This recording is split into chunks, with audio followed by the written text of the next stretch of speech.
पहले कि हम चर्चा की शुरुआत करें, आपको अपनी ये रिपोर्ट जरा दिखाते हैं।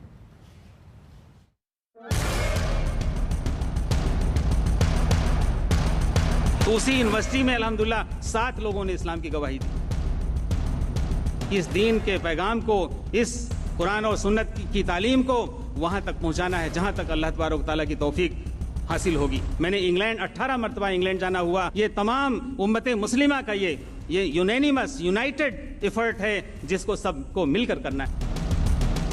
उत्तर प्रदेश के धर्मांतरण रैकेट के मास्टरमाइंड बेनकाब हो रहे हैं। धर्मांतरण का जहर फैलाने वाले इन आरोपियों पर बरसती विदेशी फंडिंग का पर्दाफाश हो रहा है। खुफिया सूत्रों के हवाले से खबर है कि यूपी, दिल्ली, हरियाणा, राजस्थान और महाराष्ट्र में धर्म परिवर्तन कराने की बड़ी साजिश चल रही थी। खुफिया एजेंसियों की नजर कई एनजीओ और धार्मिक संगठनों पर है। विदेशी फंडिंग के जरिए 60 से ज्यादा दावा सेंटर देश में खोले गए जो धर्म परिवर्तन के अड्डे बन गए। इन इस्लामिक दावा सेंटर यानी आईडीसी के लिए महिला एवं बाल विकास मंत्रालय में एक ट्रांसलेटर मूक बधिर लोगों की जानकारी देता था। फिर आईडीसी ऐसे मूक बधिर बच्चों और महिलाओं को टारगेट कर धर्म परिवर्तन कराता था।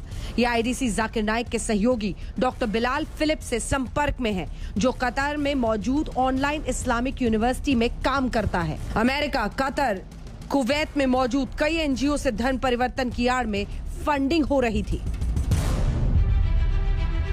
तो धर्मांतरण रैकेट का इंटरनेशनल कनेक्शन भी सामने आ चुका है और इस रैकेट के तार अब विवादास्पद इस्लामिक धर्म गुरु जाकिर नाइक से जुड़ गए हैं। इस केस में धर्मांतरण का जो नापाक वीडियो है वो सामने आया है। सुनिए आरोपी उमर गौतम से उसके जुर्म की गवाही जो वो खुद दे रहा है। जहां भी मैंने कभी तस्वुर नहीं किया था, लेकिन अल्हम्दुलिल्लाह उस यूनिवर्सिटी में अल्लाह ने ये तौफीक दी और फिर मैंने अपने दोस्तों को दावत दी, तो उसी यूनिवर्सिटी में अल्हम्दुलिल्लाह 7 लोगों ने इस्लाम की गवाही दी। उनमें से एक हमारा दोस्त था, गोरखपुर का रहने वाला, यादव घराने का। उसने कहा कि जब गौतम साहब उमर साहब हो गए हैं तो मैं भी इस्लाम ले आता हूं। इतनी उसको मोहब्बत थी, उसका नाम मैंने मोहम्मद उस्मान रखा। और वो दौर है और आज का दौर है। मैंने ये नियत की और इरादा किया कि इस दीन के पैगाम को, इस कुरान और सुन्नत की तालीम को वहां तक पहुंचाना है जहां तक अल्लाह तबारक तआला की तौफीक हासिल होगी। खुद धर्म परिवर्तन कर श्याम प्रताप सिंह गौतम से उमर गौतम बना ये शख्स अपने इस वीडियो में साफ साफ कह रहा है कि उसने गोरखपुर में रहने वाले अपने ही साथी का धर्मांतरण कर दिया। वो यहाँ तक कह रहा है कि अपनी पूरी कहानी सुनाने में उसे घंटों लग जाएंगे। तो कभी बच्चों को लेकर के कभी यहाँ पे उमर आए हैं? करीब 4-5 साल पहले आए, फतेहपुर में आए रहे, तब हम भी बच्चों को लेकर के। दिल्ली के जामिया स्थित इस्लामिया दावा सेंटर में 1000 से ज्यादा हिंदुओं का धर्मांतरण कराया गया। जामिया के इस्लामिक सेंटर से हर महीने में औसतन 15 से ज्यादा लोगों का धर्म परिवर्तन दस्तावेज जारी किया जाता था। दिल्ली के जामिया स्थित यही है इस्लामिक दावा सेंटर जिसके इस्तेमाल धर्मांतरण के दफ्तर के रूप में किया जाता था। ये जामिया नगर का इस्लामिक दावा सेंटर यानी आईडीसी का दफ्तर है जहां हम मौजूद हैं। फ़िलहाल ये दफ्तर बंद किया हुआ है, इसको लॉक कर दिया गया है, यहाँ पर कोई मौजूद नहीं है। एटीएस उत्तर प्रदेश पुलिस का ये दावा है, ये खुलासा किया है उन्होंने कि जो फंडिंग होती थी वो इसी एनजीओ, इसी दफ्तर के जो बैंक अकाउंट्स थे उनके नाम पे की जा रही थी। उमर गौतम और जहांगीर इसी दफ्तर में बैठा करते थे और यहीं से अपना पूरा साम्राज्य चलाते थे। जिस धर्मांतरण रैकेट का यूपी एटीएस ने खुलासा किया है उसमें टारगेट पर होते थे मूक बधिर, महिलाएं और गरीब। प्लान के तहत पहले गरीब महिलाओं और उन परिवारों को चिन्हित किया जाता था जिन्हें पैसों की जरूरत हो।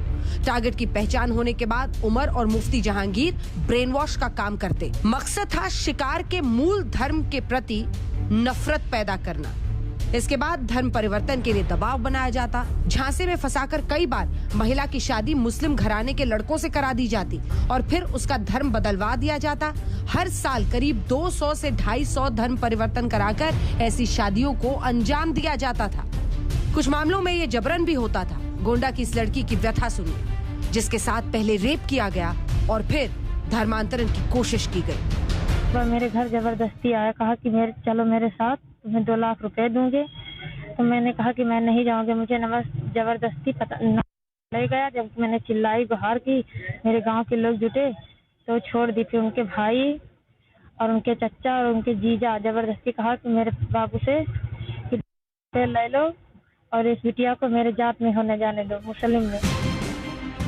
जाहिर है शिक्षा और धर्म की आड़ में मजबूरी का फायदा उठाकर धर्म परिवर्तन का ये मामला तो सामने आ गया है, लेकिन क्या पैसे मुहैया कराने वाले असली मास्टरमाइंड पर शिकंजा कस पाएंगी जांच एजेंसियां? लखनऊ से संतोष शर्मा के साथ तंसीम हैदर और जितेंद्र बहादुर सिंह, दिल्ली आज तक।